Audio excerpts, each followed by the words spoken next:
गरीब किसान की कहानी।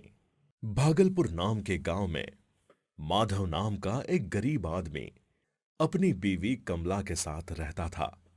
वो दूसरों के खेत में छोटा मोटा काम करके अपना घर चलाता था। हे भगवान! आज हाथ में तो कुछ काम ही नहीं लगा। चलो घर जाके देखते हैं, आज के लिए कुछ राशन बचा है या नहीं।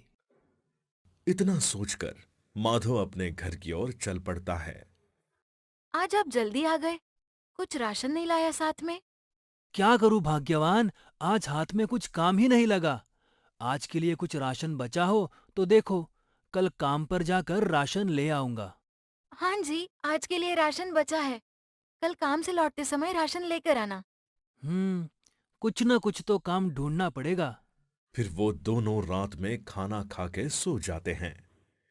माधव सुबह जल्दी उठकर काम ढूंढने निकल जाता है।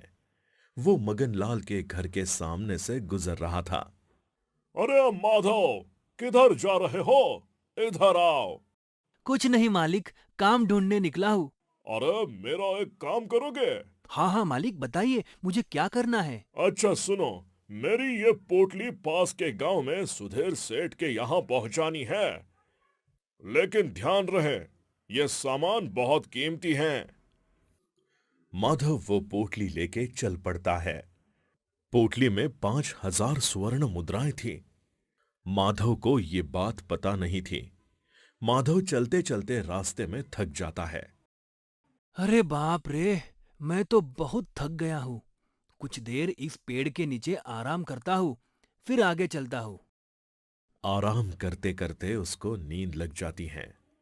थोड़ी देर बाद जब उसकी आंख खुलती है और पोटली की तरफ देखता है तो उसकी पोटली गायब थी।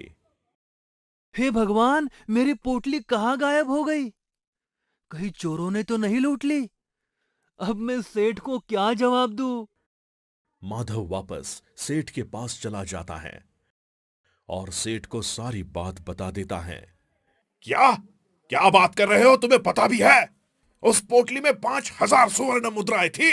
अब तो मुझे पोटली लाके दे या फिर पूरी जिंदगी मेरे यहाँ मुफ्त में मजदूर बनकर खेत में काम कर।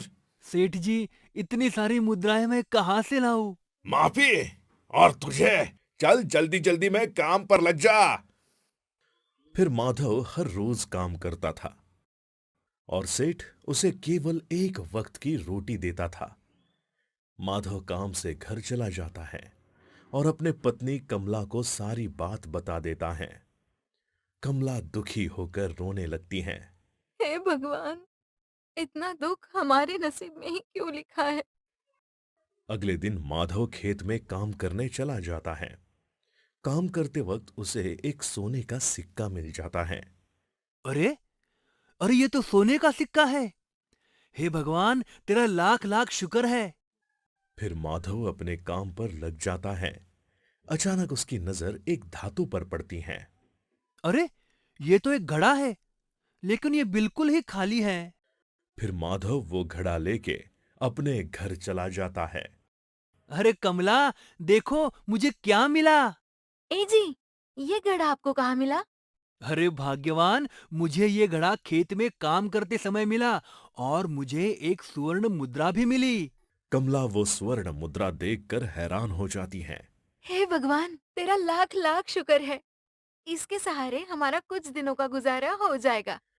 फिर वो दोनों सिक्के को घड़े में रखकर सो जाते हैं। अगले दिन माधव उठकर जब घड़ा देखता है, अरे बाप रे! इतनी सारी सुवर्ण मुद्राएं कहाँ से आई? फिर वो कमला को आवाज लगाता है। अरे भाग्यवान, इधर आओ, देखो घड़े में कितनी सारी सुवर्ण मुद्राएं आ गई। अरे ये कैसे हुआ? हमने तो सिर्फ एक ही सुवर्ण मुद्रा डाली थी। मुझे लगता है ये कोई जादुई घड़ा है। चलो उसमें कुछ और डाल के देखते हैं। फिर वो दोनों जादुई घड़े में एक आलू डालते हैं। फिर वो घड़े में बहुत सारे आलू आ जाते हैं। अरे, ये तो सच में जादुई घड़ा है। फिर माधव 5,000 स्वर्ण मुद्राएं लेकर मगनलाल के घर चला जाता है। सेठ जी, लीजिए आपकी 5,000 सुवर्ण मुद्राएं। अरे ला ला माधव, मेरी स्वर्ण मुद्राएं मुझे दे दो। जाओ आज के बाद तुझे काम करने की कोई जरूरत नहीं। माधव वहां से घर चला जाता है। अब वो दोनों खुशी खुशी अपनी जिंदगी जीने लगते हैं।